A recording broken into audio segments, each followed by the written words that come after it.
I think the most important element is communication. If you are delayed, if something went wrong, for example, a water pipe burst or there was a small short circuit when you were working in something, let the homeowner know. If you cannot be there because your people, your painter or whoever is working in their homes cannot be there because it got sick, tell them, communicate with them. Hey, I'm sorry, we will not be able to be there today. We are going to do our best to be there tomorrow because my guy, my painter, is sick. um, with that, they take it very well, but you have to communicate. If you don't communicate that small negative thing, they are gonna be angry. That's where they start, where the discomfort starts in the relationship with our customers. Yep, you start losing. They start losing trust in you as well, Yes, which can really hurt. But no, yes, that's something very interesting. That the first thing you say is communication, and that's something what I feel is important in every aspect of life is just communicating. What needs to be communicated, and so that's a very good lesson that you brought up, or at least the most important factor that a homeowner is looking at. And contractors, there are a lot of contractors. I've had them myself working on my home in different areas, and some of them are good communicators, some of them are not. Some of the companies are really good communicators, some of the actual contractors or workers coming in are not. So there needs to be that blend, right? So in yeah. your, since you're on the higher level and the customer communication side of it, are you seeing that there are contractors that you work with that you need to kind of help out on the communication side with the homeowner? Yes, I think that one of the problems with contractors is that they want to be involved in the operation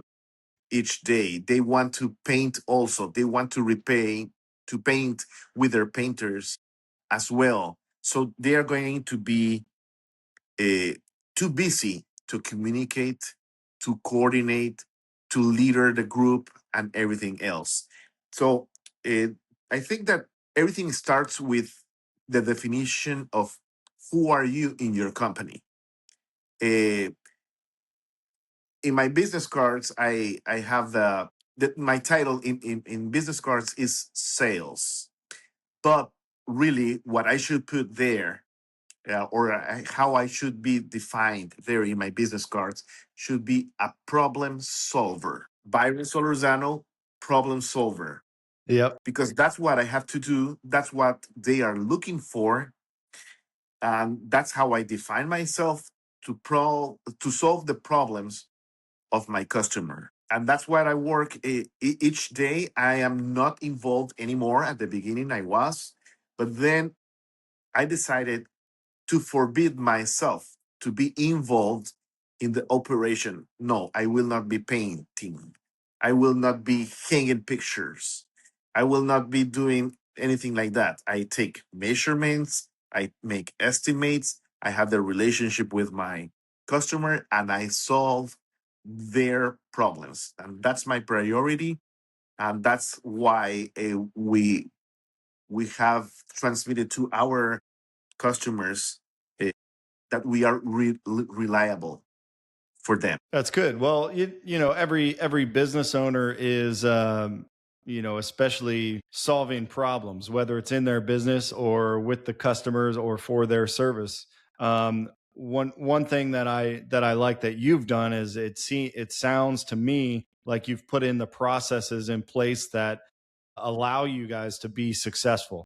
And so that's something where small business owners need to get to, and not all of them, but if you're starting out, you're learning, and you need to get to that point where you're putting those processes in, like you have here, and set that example for everyone else, where you're solving problems, yes, but you also delegated some things that are just as important, but things that you can delegate and put a process into, which is awesome. Yeah, thank you. Yes, that's what we try each day. That's great.